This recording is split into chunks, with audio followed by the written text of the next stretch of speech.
반갑습니다. 태백산직입니다. 한눈에 보는 세계 철학사 서양 근대 철학 인물편에 본격적으로 들어가겠습니다. 데카르트 편입니다. 의심하고 있는 내가 있다. 데카르트입니다. 데카르트는 어떻게 근대 철학의 아버지가 되었을까요? 데카르트 인물 탐색입니다. 1596년에 태어났고 1650년까지 살았습니다. 프랑스 철학자이며 수학자로서 근대 철학의 아버지, 해석 기하학의 창시자라고 불립니다.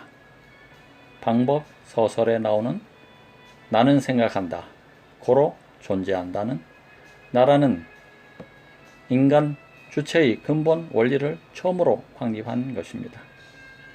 모든 형태의 지식을 의심하며 더 이상 의심할 여지가 없는 확실성 위의 철학을 세웠습니다. 데카르트에 의해 중세의 초월적 세계관이 근대의 자아와 주체, 내부적인 것으로 전환됩니다. 주요 저서로는 방법, 소설, 성찰 등이 있습니다. 데카르트의 설명이었습니다. 여태까지 우리는 철학자들은 나를 찾아 머나먼 여행을 해왔습니다. 고대 그리스 철학의 주된 주제는 자연이었지 않습니까? 나는 자연의 일부이다. 중세 철학의 주된 주자는 신입니다. 나는 위대한 신의 창조물이며 신을 섬기기 위한 도구에 불과하다. 그리고 르네상스 시대가 되면서 나는 과학의 힘을 빌려 점차 신으로부터 벗어나고 있습니다. 그리고 드디어 계몽주의 시대에 이르러 신을 무대의 조연으로 삼고 나는 주연으로 당당히 등장하게 됩니다. 하지만 유의해야 할 것은 계몽주의자들도 결코 종교를 부정할 뜻이 없는 기독교들이라는 사실입니다. 계몽주의자라고 해서 모든 것을 이성에 의해서만 판단하고 과학만을 신뢰하는 것은 절대 아닙니다. 이들은 이성과 과학을 신봉하면서도 종교를 저버리지 않습니다. 경험론자들은 물론이고 모든 것을 논증하려 한 데카르트도 예외가 아닙니다. 과학과 종교의 조화, 이것이 가능할까요? 데카르트가 중요하게 생각한 이성은 선험적인 인식 기능으로서 경험으로부터 떨어져 있습니다. 그리고 신으로부터 부여된 신적인 능력도 포함되어 있습니다. 즉, 선천적으로 태어났다. 경험을 거치지 않고 선험적으로 획득했다는 말은 결국 누구에 의해서 주어진 것이라는 말로 해석될 수밖에 없습니다. 그리고 그 누구는 다름 아닌 신이었던 것입니다. 신을 제거한 자리에 인간의 이성을 세우나 신을 제거하면 이성의 올바름을 입증할 존재가 사라져버리는 모순을 해결하기 위한 불가피한 선택이었습니다. 당신은 이런 모순을 해결하지 못하면 아무것도 알 수 없고 아무것도 믿을 수 없는 극심한 정신적 혼란에 빠질 수밖에 없었습니다. 따라서 많은 계몽주의들은 이성과 과학을 따르면서도 종교에도 적당한 위치를 부여하고자 했습니다. 하지만 이런 시도는 결코 쉽지 않았습니다. 프랑스의 데카르트는 인간의 모든 지식을 새롭고 완벽하게 구축하려고 했습니다. 동시에 신이 존재한다는 사실을 여러 가지 합리적인 증거를 들어 제시합니다. 그의 사상을 이해하기 위해서는 무엇보다도 데카르트가 살던 17세기를 주목해 볼 필요가 있습니다. 17세기는 절대주의가 안정기에 접어든 때로 정치적으로는 국왕이 절대 권력을 틀어쥐고 있고 경제적으로는 상업이 융성했습니다. 또한 기존의 사회체계나 이론 체계를 뜯어 고치려는 분위기가 활발해집니다. 이런 영향 때문일까요? 데카르트도 기존의 이론 체계를 새롭게 뜯어 고치려는 시도를 합니다. 그는 16세기에서 17세기 자연과학의 눈부신 발전에 큰 자극을 받고 자연과 하기 그토록 발전한 까닭을 찾습니다. 그는 그 까닭을 자연 현상을 수학적으로 취급하는 데 있다고 보고 이를 철학에도 도입합니다. 수학적 방법이란 당시 기하학처럼 직관과 연역의 방법으로 논증하는 것을 말합니다. 그래서 철학도 직관과 연역의 방법을 사용하면 보편 타당한 진리를 얻을 수 있다고 생각합니다. 그는 철학을 증명이 필요하지 않는 자명한 지식으로부터 시작해야 한다고 생각했던 것입니다. 다시 말해 과학적 진리는 검증을 통해 받아들이지만 철학은 그럴 수 없다고 본 것입니다. 종교도 마찬가지죠.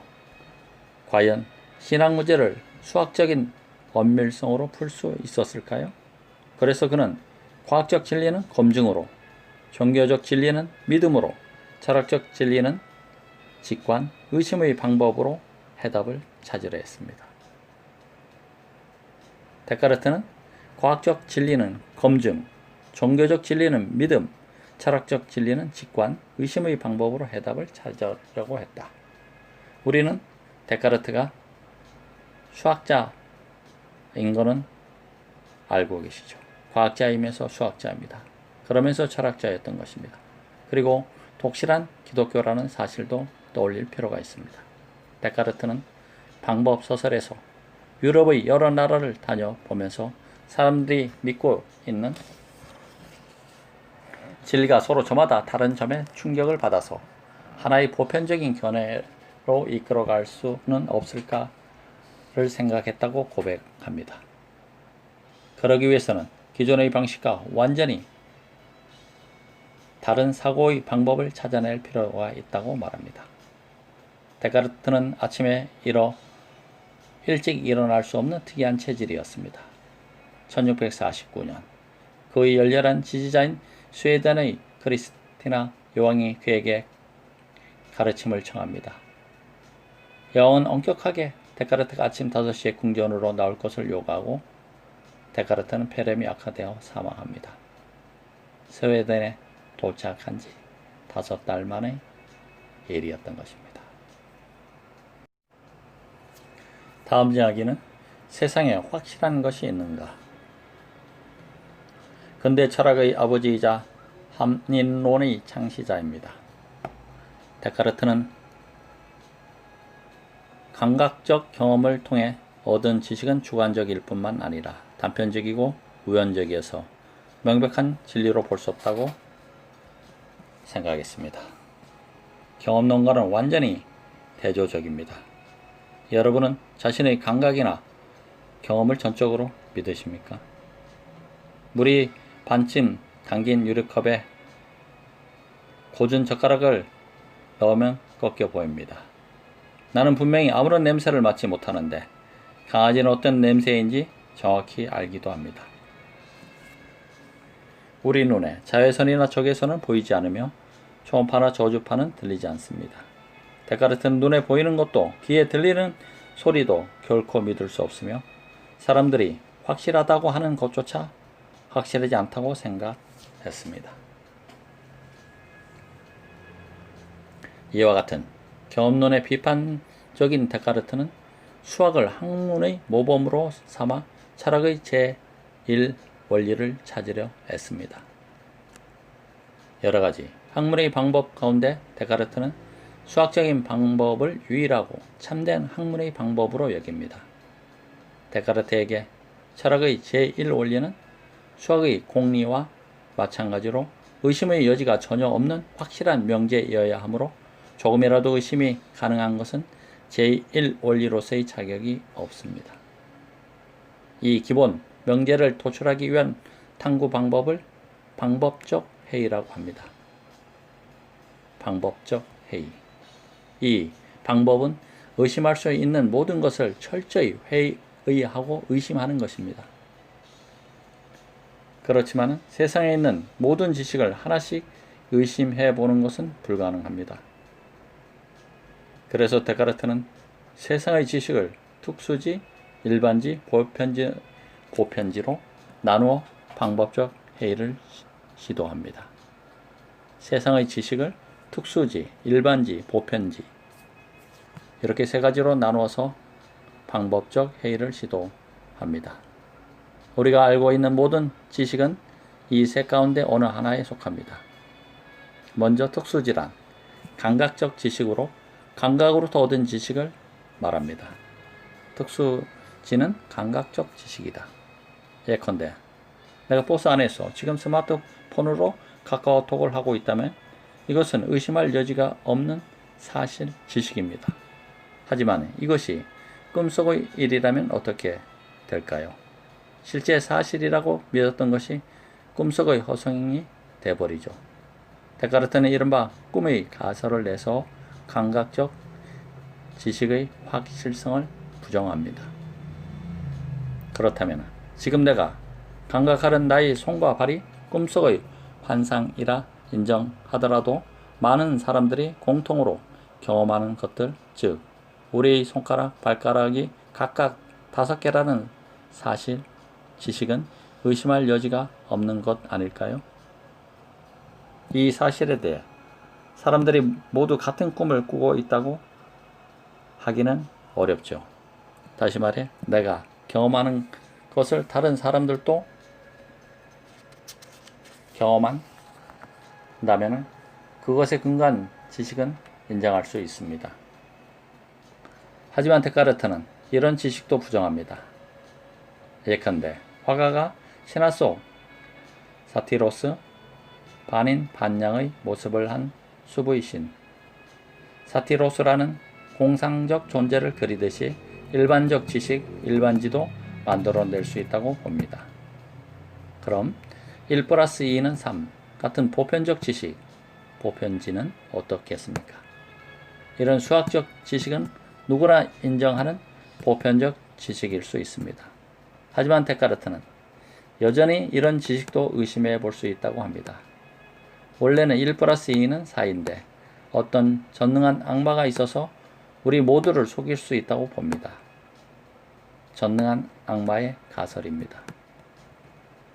데카르트는 이런 방식으로 의심할 여지 없이 확실한 지식을 찾기 위해 모든 것을 의심해 봅니다. 그러자 모든 것을 의심하다고 해도 더 이상 의심할 수 없는 한 가지 사실에 이르게 됩니다. 의심하고 있는 내가 있다. 생각하고 있는 내가 있다는 것입니다. 정신적인 실체로서의 내가 존재한다. 이 세상에 확실하게 믿을 것이 없지만 오직 하나 생각하고 있는 나 자신, 즉 의심하고 있는 내가 존재한다는 사실은 확실하다는 겁니다. 다시 말해 의심하는 내가 존재하지 않으면 의심할 수도 회의할 수도 없다는 것입니다. 자신에게 보고 들리는 모든 감각을 의심하니 다른 모든 존재를 부정할 수밖에 없습니다. 하지만 생각하고 있는 자신만은 부정할 수 없죠. 그래서 데카르트는 해의 의심하는 것은 사유하는 것이고 사유하는 것은 존재하는 것이다 라는 유명한 말을 남기며 마침내 나는 생각한다. 그러므로 나는 존재한다. 라는 확고부동한 명제를 얻습니다.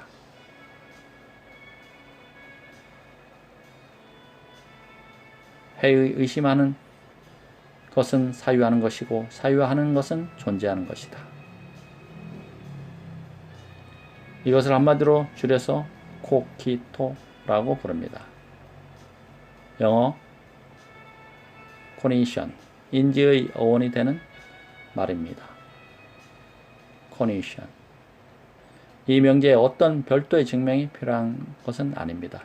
아무런 증명도 필요 없이 우리에게 이미 확실하게 인식되고 있으니까요. 데카르트는 이것을 명석하고 클리어하고 판명하다고 말합니다. distinct. 그러고는 이 명제를 철학의 제1원리로 확정합니다. 흔히 명석하다고 하면 똑똑하다는 생각을 하지만 여기서는 분명하다는 뜻입니다.